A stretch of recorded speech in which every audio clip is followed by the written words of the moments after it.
السلام علیکم ورحمۃ اللہ وبرکاتہ۔ فرض علوم کورس میں نجاست کے بیان کو یہاں سے شروع کرتے ہیں۔ نجاست دو طرح کی ہے، ایک وہ جس کا حکم سخت ہے اس کو غلیظ کہتے ہیں، دوسری وہ جس کا حکم ہلکا ہے اسے خفیفہ کہتے ہیں۔ ان دونوں نجاستوں کے متعلق بعض احکام یہ ہیں۔ نمبر ایک، نجاست غلیظہ کا حکم یہ ہے کہ اگر کپڑے یا بدن میں 1 درہم سے زیادہ لگ جائے تو اس کا پاک کرنا فرض ہے۔ بے پاک کیے نماز پڑھ لی تو ہوگی ہی نہیں، اور جان بوجھ کر پڑھ لی تو گناہ بھی ہوا، اور اگر درہم کے برابر ہے تو پاک کرنا واجب ہے کہ بے پاک کیے نماز پڑھی تو اس نماز کا دوبارہ پڑھنا واجب ہے، اور قصدن پڑھی تو گناہ بھی ہوا، اور اگر درہم سے کم ہے تو پاک کرنا سنت ہے کہ بے پاک یعنی بغیر پاک کیے پڑھ لی، بغیر پاک کیے نماز پڑھ لی تو ہو گئی مگر سنت کے خلاف ہوئی۔ ٹھیک ہے، درہم سے اگر کم ہے تو پھر پاک کرنا سنت ہے، بے پاک کیے پڑھ لی تو نماز ہو گئی مگر سنت کے خلاف ہے، اس کو دہرا لینا اچھا ہے۔ نجاست خفیفہ کا حکم یہ ہے کہ کپڑے کے جس حصے یا بدن کے جس عضو پر لگی ہے اگر اس کی چوتھائی سے کم ہے، مثلا دامن میں لگی ہے تو دامن کی چوتھائی سے کم،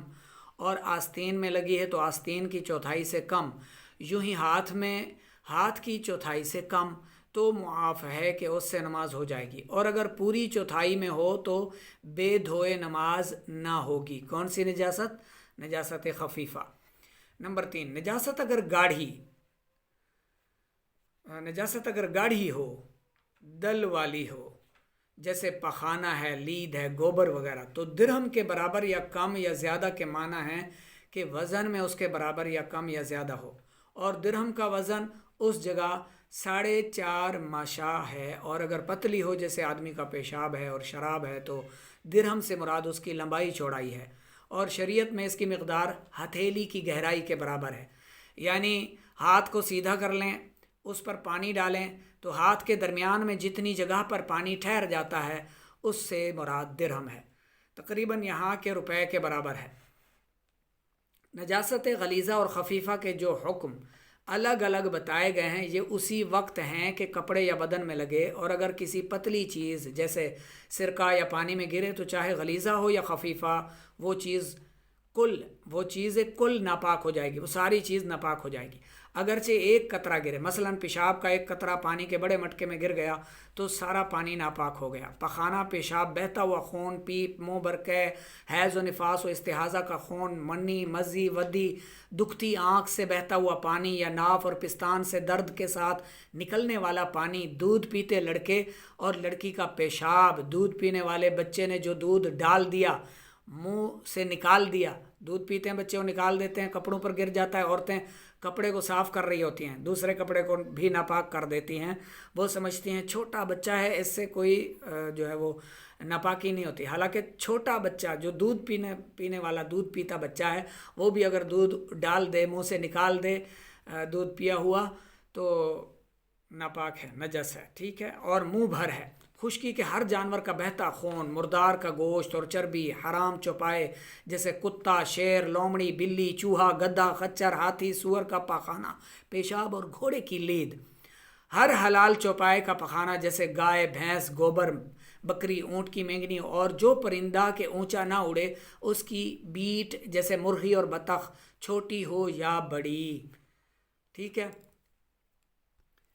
سور کا گوشت، اچھا بعض لوگوں میں یہ مشہور ہے کہ سور کا نام لینے سے 40 دن تک ایمان نہیں آتا۔ واہ جی واہ، اتنا ایمان کمزور ہے کہ ایک حرام جانور کا نام لیں گے تو ایمان ہی چلا جائے گا؟ ایسا نہیں ہے، یہ من گھڑت سوچ ہے، حالانکہ خنزیر جو ہے، سور کا جو نام ہے، اس کا نام قرآن پاک میں بھی آیا ہے، جب اس کی حرمت بیان ہوئی تو اللہ نے اس کا نام لے کر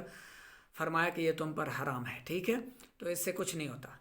اور ہڈی اور بال اگرچہ ذبح کیا گیا ہو، چھپکلی یا گرگٹ کا خون، ہاتھی کی سونڈ کی رطوبت، اور شیر، کتے، چیتے اور دوسرے درندے چوپایوں کا لعاب،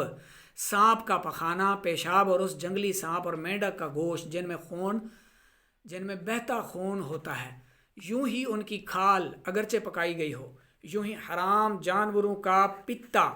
اور ہر قسم کی شراب اور نشہ لانے والی تاڑی اور سیندھی اور حرام جانوروں کا دودھ، یہ سب چیزیں نجاست غلیظہ ہیں، ٹھیک ہے، خفیفہ نہیں، غلیظہ، نجاست غلیظہ ہیں۔ جن جانوروں کا گوشت حلال ہے ان کا پیشاب، گھوڑے کا پیشاب، اور جس پرندے کا گوشت حرام ہے، خواہ شکاری ہو یا نہ ہو، اس کی بیٹ حلال، جانوروں کا پتا، یہ سب چیزیں نجاست خفیفہ ہیں۔ ہر چوپائے کی جگالی کا وہی حکم ہے جو اس کے پخانے کا ہے۔